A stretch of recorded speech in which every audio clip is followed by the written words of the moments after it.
Hi guys, Taylor here. This is the setup for the pour today. I just have to finish mixing some paints. Here's the recipes and all the information. The experiment is an agate pour with no floetrol or silicone.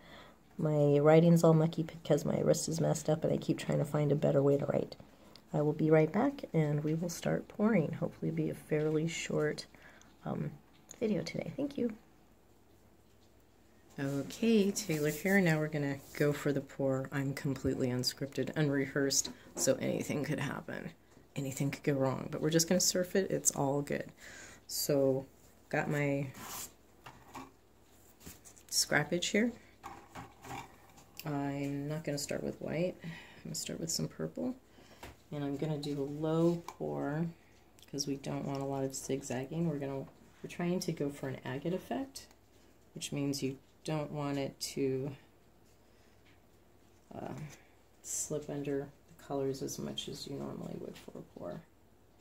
I didn't pour a lot of paint, so I don't mix a lot of paint, so hopefully we'll have enough.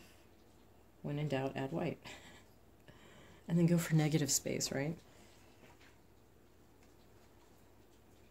And what I'm doing here is I'm layering it because I'm going to do a ribbon pour. I know that looks kind of runny and that's kind of concerning, but I tried not to make it too thick so it would move across the canvas nicely.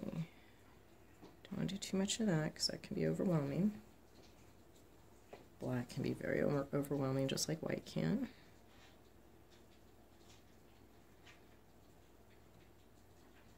Or more or less, so we're really going to be going for a ribbon pour here. My original theory was to basically pour kind of low in kind of a circular pattern, let some ooze off, and then if needed I'll pour again on top here of here, and then let it all flow this way to kind of spread that center like the agate does and hopefully retain some ribboning through here to give it a agate effect. It's an experiment, so let's see what happens. Now for my paint, I just used paint, water, and gloss medium. I did not use floetrol because I don't want cells, and I'm not using any silicone because I don't want any cells. We're trying to make a nice agate, so if there are any cells, those will be as a result of the actual pigment weight. It will have nothing to do with any chemistry. And here's our titanium white. Looks kind of marshmallowy. And that's falling to the bottom. Titanium white is a heavy pigment, so it won't be surprising if it does fall to the bottom. Now I am going to swirl it, and then I'll be rolling the paint to hopefully get a nice ribbon and not mud. We'll see how it goes. Okay, so we're getting that green dominating there.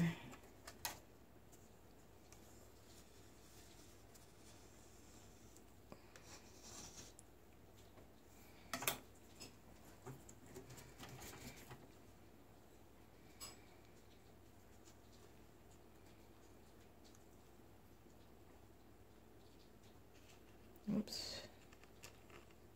Okay, not too much ribboning going on here. So this is going to be interesting. We got more ribboning at the end because we have more ribboning in the cup. So what I can also do is come back in here and we'll get a little bit more variety. Oops, I'm getting wobbles. Okay, let's see how this goes. So first I'm going to tip it this way. I definitely had enough paint, huh? More than enough. And then I'm going to tip it this way. So trying to get control of a pour is kind of a goal. It's not as agate-y as I was hoping. Lots of paint though, that's good. And it takes patience.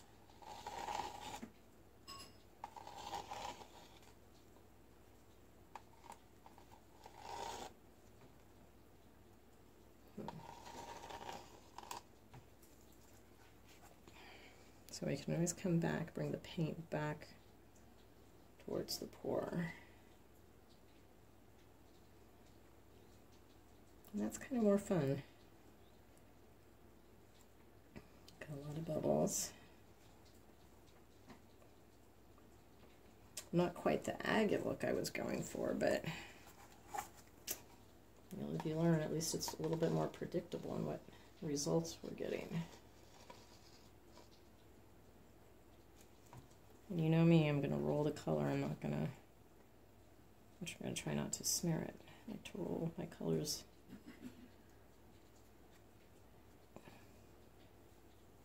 Okay, so we still have some playability here. See, now we've got a lot more ribboning, but it's going to be jagged ribboning, so you might not want that in your pour, but you can always let it fall off the edge of the canvas.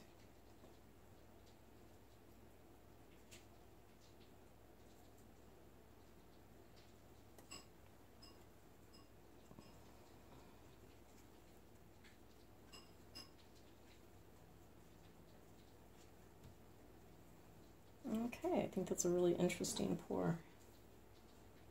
Yeah, it was quick, fairly easy, semi-predictable.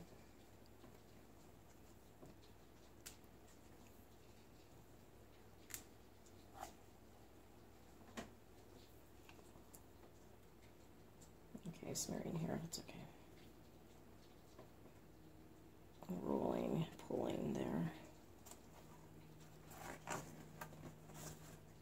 Okay, I got a whole corner that went wickety wonkety. Whoops. Okay, splishy. Ugh.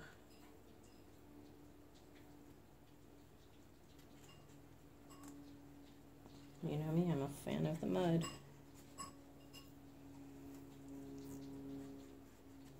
Okay, how we're doing? We're doing good. Some neat stuff on the ends, some neat stuff on the sides. Very fun pour overall. I think it might even be a keeper, maybe. So it looks like some sort of reactions going on here. I hopefully didn't. I didn't wipe it down with alcohol, so if the last pour underneath had silicone, it will cause problems. Also, sometimes you pour over an old canvas and it's too thick, and you end up getting cracking. So we'll see how that one goes. Oh, and a note on the last pour, I didn't tell you guys, always prime the back side of your panels, especially if they're thin or if they're canvas boards. Reason being, if you don't, they will bow, and you may not want them to warp and bow. So see, we got a lot of warpage here because I didn't paint the back. So you either put tape or you paint the back. Tape works well too because it maintains the tension, and that's what you want to do if you don't want your stratus or your substrate to warp. So that's something to think about. That's our quickie pour for today. So much shorter than the last ones. I hope you enjoyed it. Let me go ahead and do close-up because everyone always does a close-up. Whoops. Here's our close-up. Got some really cool stuff going on. So that is how you do some cool stuff, if it'll focus. So trying to do a predictable pour, that's kind of a fun challenge. And it doesn't take a lot of space. I'm probably in a 3x3 area because I have lost my home for painting for the moment. Take care, have a great day, don't give up, nothing's perfect, it's just fun. Thank you for dropping by. See you next time.